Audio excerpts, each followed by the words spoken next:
Oh, salut les potos, vous savez pas à quel point ça me fait plaisir de vous revoir. J'étais en vacances pour essayer de me reposer, pour penser un peu à quoi faire de la chaîne.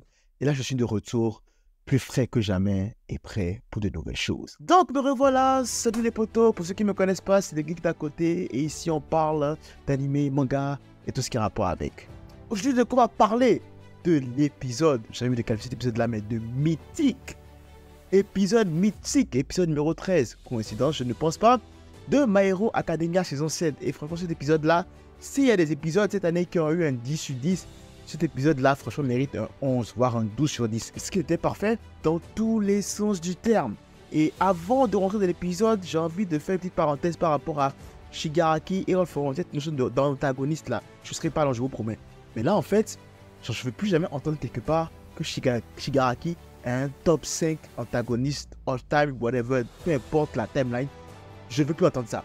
Pourquoi? Parce qu'il n'est même pas l'antagoniste dans son propre animé. On a compris maintenant que l'antagoniste c'est All For One. Après, je parle sur base de l'animé. Peut-être que sur le manga, après, il y a quelque chose qui va me donner tort. Mais pour le moment, là, de ce que je vois, c'est All For One l'antagoniste. On a même vu le concept d'absorption et tout là. En fait, il n'y a pas de fusion qui se donne en fait.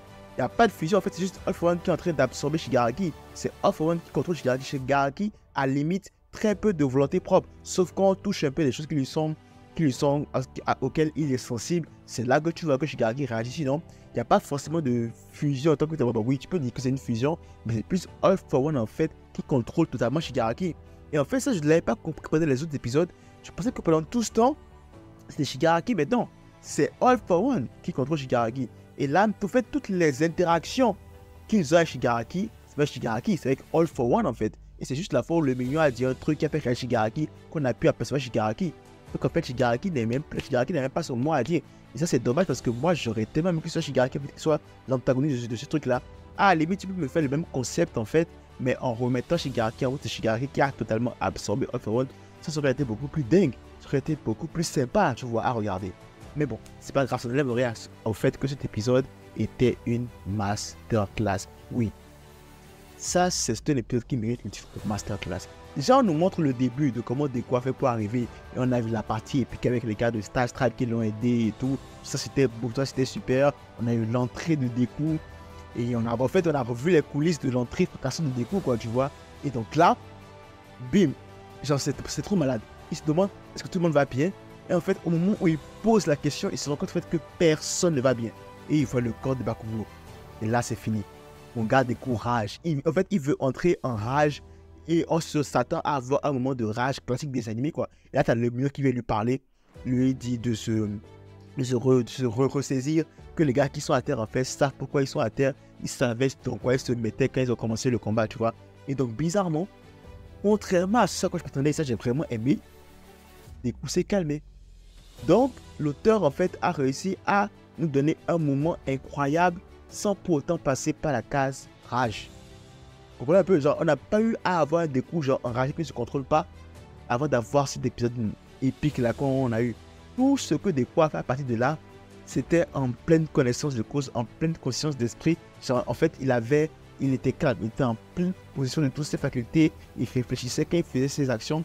Donc là, en fait, on a eu un héros, en fait, qui n'a pas succombé à la rage, qui a su garder la tête froide et nous offrir un moment incroyable. Et ça, franchement, il faut saluer les cœurs parce que c'était vraiment incroyable. Là, on a le nouveau pouvoir, enfin, le dernier alter du All For One, du One For All, pardon, qui se manifeste. Et c'est l'alter d'embrayage. Ah, mais cet alter, il est trop stylé. Déjà, même le style d'embrayage, quand Deku le fait, c'est trop stylé avec le bruitage et tout. Ah, en parlant de bruitage, je reviens rapidement sur le voice acting, l'acteur de Deku, qui était juste parfait, qui mérite un Oscar ou peu importe la distinction. Genre, la musique s'est coupée et là, t'entendais juste la respiration du voice acteur qui a vraiment joué son rôle à la perfection. Franchement, chapeau à lui. Donc, on revient au concept d'ombrage qui était vraiment sympa avec le bruitage. Et là, t'as les changements de vitesse et tout. Le pouvoir est super stylé. Et de ce qu'on avait compris, même à la base, c'était un pouvoir insignifiant. Mais c'est grâce à Deku qui a su le renforcer par sa volonté, d'ailleurs, qui a su renforcer tous les alters du One For All qui lui a été confié par sa pure volonté. En fait, il a réussi à rendre cet alter-là ultra OP. Et ils ont réussi dans une scène, ma foi, incroyable. En fait, quand Yusei Run arrive, quand tu entends Yusei Run dans My Hero Academia, il faut que tu sois prêt à avoir un moment iconique en fait. Là, on a eu un moment incroyable. Je ne peux pas le décrire en fait. Vous avez vu l'épisode? Il était trop beau. Il était magnifique. Genre, j'étais rempli d'émotions. J'étais comme, oh, qu'est-ce qu'ils sont en train de nous faire?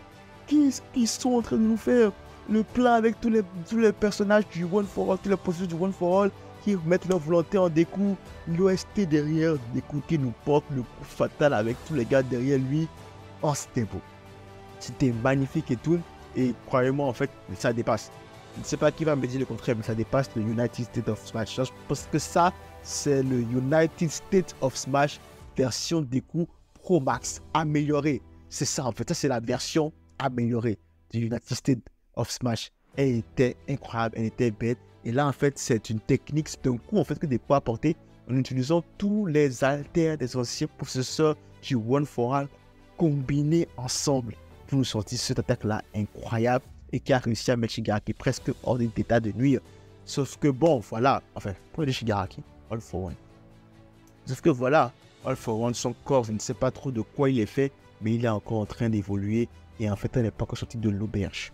Malgré cette attaque incroyable, malgré cette attaque genre digne d'attaque finale dans l'anime, d'un manga, genre attaque après laquelle le méchant meurt et puis tout est bien qui finit bien. Malgré ça, Shigaraki est encore en train d'évoluer et là maintenant, en fait, il dit tout n'est pas perdu en fait. Et je pense qu'il place ses espoirs pour le moment sur le secteur de Dabi, sur le secteur de Higuchi.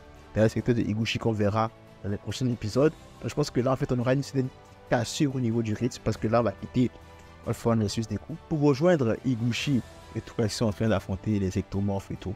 Bon, j'espère que ce sera au moins sympa, mais je m'attendais à ce qu'il y ait une suite en fait à ce truc-là. Mais bon, je pense que la suite viendra après. Pour le moment, on va aller sur les autres champs de bataille et voir ce qui se passe.